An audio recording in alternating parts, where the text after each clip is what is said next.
नमस्कार दोस्तों, आप सभी का हमारे एपिसोड क्राइम दर्शन में स्वागत है। आज मैं आपको शेखपुरा में हुए टाटी नरसंहार के बारे में जानकारी देने जा रहा हूँ। टाटी नरसंहार 26 दिसंबर 2001 को हुआ था। आप बिहार शरीफ से अगर शेखपुरा की ओर जाते हैं तो शेखपुरा से करीब 3-4 किलोमीटर पहले एक टाटी पुल है। इसी पुल के सामने राजो सिंह का गांव हथियामा है। छोटा सा पुल है। इसी पुल पर राजद से जुड़े हुए 8 लोगों की हत्याएं की गई थी, जिसे हम लोग टाटी नरसंहार के नाम से जानते हैं।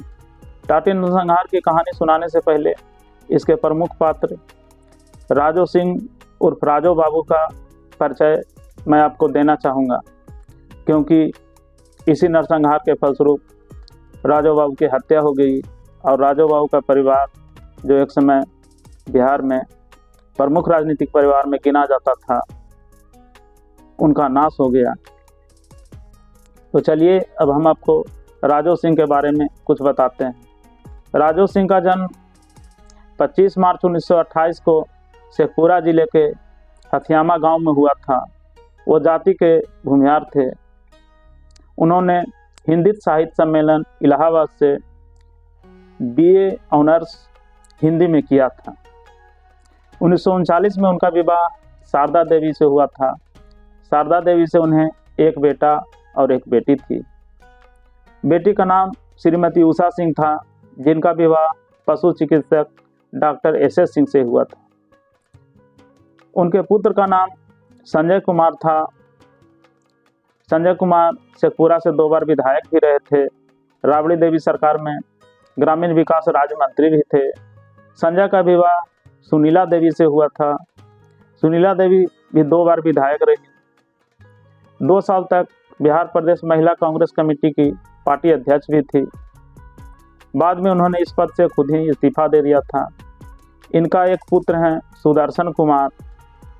सुदर्शन कुमार वर्तमान में बरबीघा से विधायक हैं। राजो बाबू ने अपना जीवन प्राथमिक स्कूल के शिक्षक के रूप में शुरू किया था, लेकिन शिक्षक के साथ साथ वो राजनीति में भी रुचि रखते थे।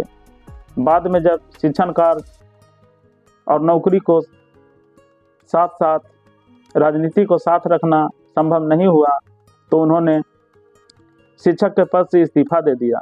1952 में उन्होंने अपने पंचायत हथियामा से मुखिया का चुनाव लड़ा और वो मुखिया चुन लिए गए।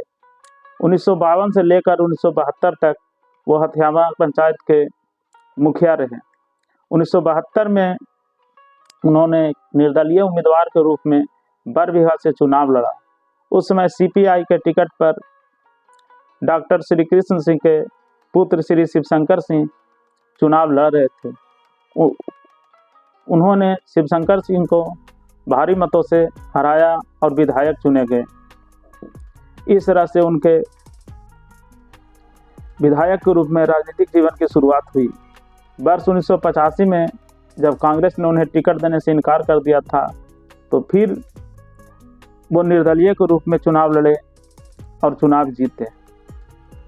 बाद में श्री राजो बाबू बेगूसराय से 2 बार सांसद भी चुने गए।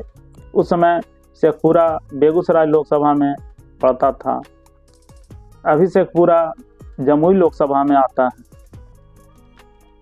राजो सिंह ने अपने राजनीति की शुरुआत डॉक्टर श्री कृष्ण सिन्हा के देखरेख में किया था। श्री कृष्ण सिन्हा का गांव मौर और राजो बाबू का गांव हथियामा कुछ ही किलोमीटर की दूरी पर है।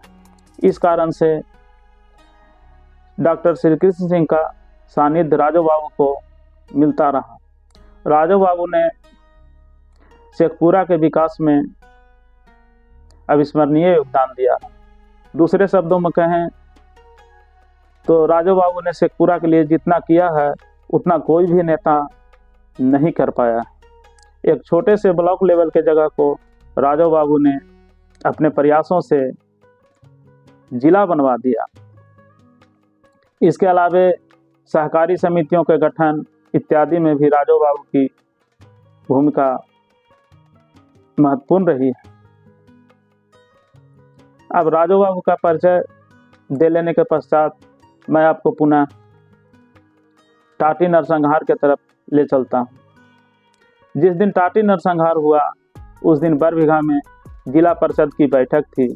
उस बैठक में अशोक चौधरी भी आए हुए थे, राजद के जिला अध्यक्ष काशी पहलवान भी आए हुए थे, अरियरी से जिला परिषद के सदस्य अनिल महतो भी आए हुए थे, राजू बाबू का बेटा संजय भी उस बैठक में शामिल थे। मेरे पिताजी बरबीघा में ही प्रखंड सहकारिता प्रसार पदाधिकारी थे। संयोग से मेरे पिताजी भी उस बैठक में शामिल थे। इस कारण से इस घटना के बारे में मैं अच्छी तरह से जानता हूँ। उस दिन जिला परिषद की बैठक में ठेकेदारी को लेकर अनिल महतो और संजय महतो में विवाद हो गया। जोश जोश में संजय महतो ने अनिल महतो का कॉलर पकड़ लिया। आखिर संजय को अपने पिताजी के सांसद होने का और एक बड़े राजनीतिक परिवार से होने का घमंड तो होगा ही। अनिल महतो भी कहाँ कम थे, ये भी अशोक महतो के रिश्तेदार थे। इन्होंने भी संजय महतो का बदले में कॉलर पकड़ लिया। दोनों में धक्का मुक्की होने लगा। लोगों ने छुड़ाया। संजय ने गुस्से में कहा, अनिल तुम्हें मैं देख लूँगा। अनिल ने भी कहा, संजय मैं भी तुम्हें देख लूँगा, मैं तुमसे दबने वाला नहीं। इसके बाद राजद के जिला अध्यक्ष काशीनाथ यादव उस घटना में शामिल थे। ये लोग जब वहाँ से बैठक करके लौट रहे थे तो टाटी पुल के पास हथियारबंद दस्ते ने इन सभी लोगों को मार दिया। इस घटना में कुल 8 लोग मारे गए थे, जिसमें प्रमुख थे राजद के जिला अध्यक्ष काशीनाथ यादव और जिला परिषद सदस्य अनिल महतो। ऐसा प्रतीत होता है कि यह हत्या संजय सिंह के द्वारा किसी गिरोह की मदद से की गई थी, लेकिन हमारे जानकार सूत्र बताते हैं कि यह हत्या अखिलेश सिंह गिरोह के द्वारा अंजाम दिया गया था। अखिलेश सिंह ने राजू सिंह से राजनीतिक संरक्षण के लिए मदद मांगी थी। राजू सिंह ने इससे साफ इनकार कर दिया था। राजू बाबू ने साफ साफ कह दिया था, मैं जात पात की राजनीति नहीं करता हूँ, मैं हिंसा की राजनीति नहीं करता हूँ। अगर मैं तुम्हें राजनीतिक संरक्षण दूंगा तो इसका मैसेज समाज में गलत जाएगा। मुझे दलित, पिछड़े, कुर्मी, यादव सभी वोट देते हैं। मैं राजनीतिक संरक्षण आपको नहीं दे सकता हूँ। इससे अखिलेश सिंह खार खाए बैठा था। उस दिन जब जिला परिषद के बैठक में विवाद उत्पन्न होता है तो अखिलेश सिंह के खबरची ने उसे यह सूचना फोन के माध्यम से दिया। अखिलेश सिंह तो इसी मौके की तलाश में था ही। वह अपने दलबल के साथ टाटी पुल के पास डेरा जमाया। इधर से जैसे ही काशीनाथ यादव और अनिल महतो का काफिला वहां पहुंचा, उसने नरसंहार कर दिया। वह जानता था कि नरसंहार में राजू सिंह का नाम पड़ेगा। मेरा तो नाम आने से रहा। हुआ भी वैसा ही। इस घटना में राजू सिंह, उनके बेटे संजय सिंह सहित 11 लोगों को नामजद किया गया। बाद में मुंगेर के विशेष अदालत में यह केस चलने लगा। अदालत ने 7 लोगों को सश्रम आजीवन कारावास की सजा सुनाई। सजा पाने वालों में कृष्णनंदन सिंह, श्यामनंदन सिंह, अरुण सिंह, मृत्युंजय सिंह, उदय शंकर सिंह, दिवाकर सिंह, कन्हैया सिंह इत्यादि थे। 2 लोगों को इस मुकदमे में बरी कर दिया गया। हथियाना पंचायत के तत्कालीन मुखिया बाके सिंह और ट्रैक्टर व्यवसायी बीरनंदन सिंह को इस हत्याकांड में बरी कर दिया गया। सजा पाते ही संजय सिंह कटघरा में ही गिर पड़े और हार्ट अटैक से उनकी मृत्यु हो गई। बाद में इस घटना के विरोध में राजू बाबू की भी 9 सितंबर 2005 को अशोक महतो ने हत्या कर दी। राजू सिंह उस दिन आज़ाद हिंद आश्रम में जो कि शेखपुरा के नगर परिषद क्षेत्र में है, कांग्रेस कार्यालय है, यहाँ बैठक कर रहे थे।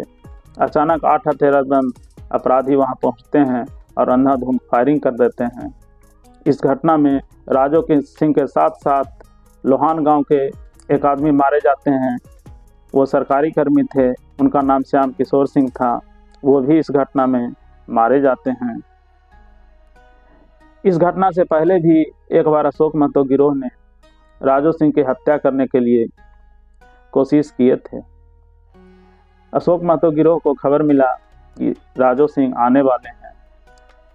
इस गिरोह ने ट्रैप लगाया। टाटा सेरा में सवार होकर राजू सिंह आने वाले थे। जब टाटा सेरा गाड़ी को रोका गया तो उस गाड़ी में राजू सिंह नहीं थे, उसमें अरियरी के बीडीओ साहब थे। बीडीओ साहब अशोक महतो के पैर पकड़ने लगे, गिड़गिड़ाने लगे, जान के भीख मांगने लगे। तब इस गिरोह के लोगों ने कहा कि आपसे तो हमारी कोई दुश्मनी है नहीं, इसलिए आपको हम कुछ नहीं बिगाड़ेंगे, आप आराम से जाइए। अशोक महतो गिरोह से राजू सिंह की दुश्मनी का कारण था जिला परिषद का चुनाव। जिला परिषद के चुनाव में अशोक महतो के परिवार के लोग लड़ा करते थे। राजू सिंह चाहते थे कि उनका आदमी जिला परिषद के रूप में चुनकर आए। इसी राजनीतिक विवाद में यह टाटी नरसंहार को अंजाम दिया गया। टाटी नरसंहार शेखपुरा में जिला में होने वाला पहला जातीय नरसंहार था। इस नरसंहार के बाद अन्य हत्याओं की नींव पड़ गई। अगड़ों और पिछड़ों के बीच तनाव उत्पन्न हो गया। अगड़े और पिछड़े एक दूसरे को संदेह की दृष्टि से देखने लगे। अगड़ों को पिछड़ों पर विश्वास नहीं था, पिछड़ों को अगड़ों पर विश्वास नहीं था। टाटी नरसंहार के फलस्वरूप राजू बाबू के परिवार का राजनीतिक करियर लगभग समाप्त ही हो गया। इतनी प्रतिष्ठा प्राप्त राजनीतिक परिवार आज जैसे तैसे जी रहा है। हालांकि उनके पोता बरबीघा से विधायक हैं, लेकिन बिहार की राजनीति में उनका जो कद है काफ़ी छोटा है। कहाँ राजू बाबू, कहाँ सुदर्शन का कद, दोनों में कोई बराबरी नहीं है। अरियरी के ससबाहना गांव में 26 दिसंबर को टाटी नरसंहार शहादत दिवस मनाया जाता है। इस शहादत दिवस का आयोजन हर साल अशोक महतो को भगना पिंटू महतो करते हैं। जब से अशोक महतो जेल से निकल कर आए हैं तब से वे मुख्य अतिथि के रूप में इस शहादत दिवस में शामिल होते हैं। इस शहादत दिवस के दिन टाटी नरसंहार में शहीद हुए 8 शहीदों को याद किया जाता है। अभी तक जो हमारे चैनल को देख रहे हैं लेकिन सब्सक्राइब नहीं किए हैं, वो हमारे चैनल को सब्सक्राइब कर लें। जिन्होंने सब्सक्राइब कर लिया है वो कमेंट, लाइक और शेयर करें।